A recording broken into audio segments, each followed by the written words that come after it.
Dans le cadre de ce forum, on a réussi à rejoindre plus de 170 personnes provenant de différentes organisations du Québec. Et en fait, ça démontre l'engouement que les gens ont à vouloir s'unir, partager des expertises, collaborer, co-construire. Beneva est présent pour le RIGDI cette année, pour le fait d'associer la recherche et l'expérience terrain, le maillage des universités avec les organisations. Le travail en EDI, c'est une profession hyper jeune qui est en développement encore aujourd'hui. Et d'être là, c'est un beau parallèle à faire avec la naissance de Beneva. On sait ce que c'est que de construire quelque chose de nouveau pour le bien de la communauté. C'était naturel, dans le fond, de s'associer au RIGDI pour cette belle mission-là. Alors j'ai essayé de participer au Forum des organisations de la théorie à la pratique parce que ça fait des années qu'on en parle. Il est temps de passer à l'action. On est tous là pour se partager, pour s'épauler, pour s'entraider, pour favoriser l'équité et l'inclusion au milieu de travail, mais dans la société aussi. J'ai décidé de m'impliquer dans l'organisation de ce forum, car ça faisait plusieurs années que je cherchais une communauté de pratique à Montréal. Autour de l'EDI, on a parfois beaucoup de questions, de doutes, on a besoin d'échanger, et c'est pas facile de le faire à l'intérieur de son organisation. Donc trouver une communauté pour faire ça, c'était vraiment quelque chose d'important. Donc, qu'est-ce qu'être signataire du défi 50-30 à l'année pour mon organisation? C'est qu'on s'est mis à faire partie d'un réseau d'autres organisations qui voulaient, elles aussi, s'engager dans une démarche en EDI. Donc, on a pu profiter de ça, du fait qu'on était plusieurs à vouloir s'engager dans cette démarche-là, plusieurs à rechercher des outils, des nouvelles façons de faire.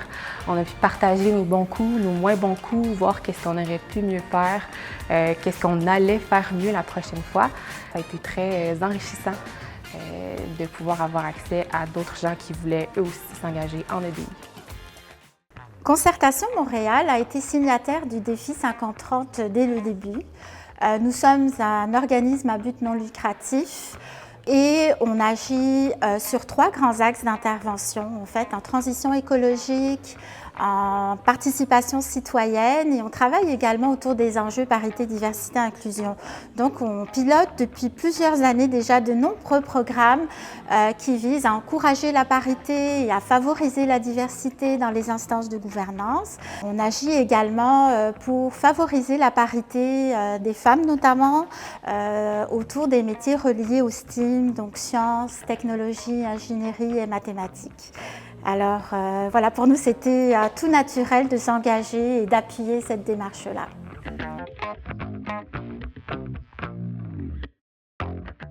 C'est un événement à l'image de ce qu'est l'EDI. C'est authentique, on laisse parler nos émotions. Je pense que c'est important de se permettre d'être qui on est, comme on l'encourage tous les jours, donc de le faire dans le contexte de cet événement, pour moi, c'est rafraîchissant. Tous les panels m'ont appris quelque chose de nouveau, m'ont permis d'être en apprentissage continu, d'évoluer sur ma perspective en EDI, et c'est très important. La suite du forum, ça pourrait prendre plusieurs formes. En fait, j'ai trouvé quelque chose qui était intéressant quand on discutait à propos du partage de la charge mentale. Ça serait de développer un réseau de solidarité où on peut continuer d'échanger sur nos expériences en tant que conseiller, conseillère en EDI ou personnes qui sont directement liées au milieu. Puis de ne pas rester dans l'isolement avec nos questions, nos émotions, puis d'être capable de partager ensemble. Alors pour moi, la suite du forum, c'est vraiment d'apporter encore plus de parties prenantes à la conversation. Les enjeux de EDI, on ne peut pas les garder que dans les milieux académiques ou dans les milieux de travail, ce sont des enjeux de société.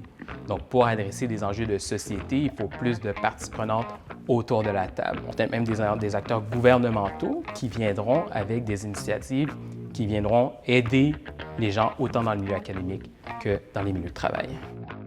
C'est vraiment enthousiasmant parce qu'on se rend bien compte qu'aujourd'hui, il y a une dynamique qui se lève au Québec, qu'il y a une vraie volonté d'accompagner, d'impulser et de donner corps en fait, à encore plus de diversité au travers du Québec.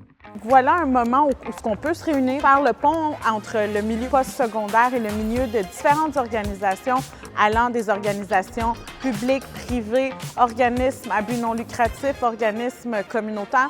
Donc, comment on peut interagir ensemble? C'est quoi la suite de ce forum? Bien, c'est à nous de la construire. C'est à nous, en tant que Réseau québécois pour l'équité, la diversité et l'inclusion, de dire, bien voilà, on s'en va. Parce que c'est vraiment l'intelligence collective qui va définir où est-ce qu'on veut s'en aller.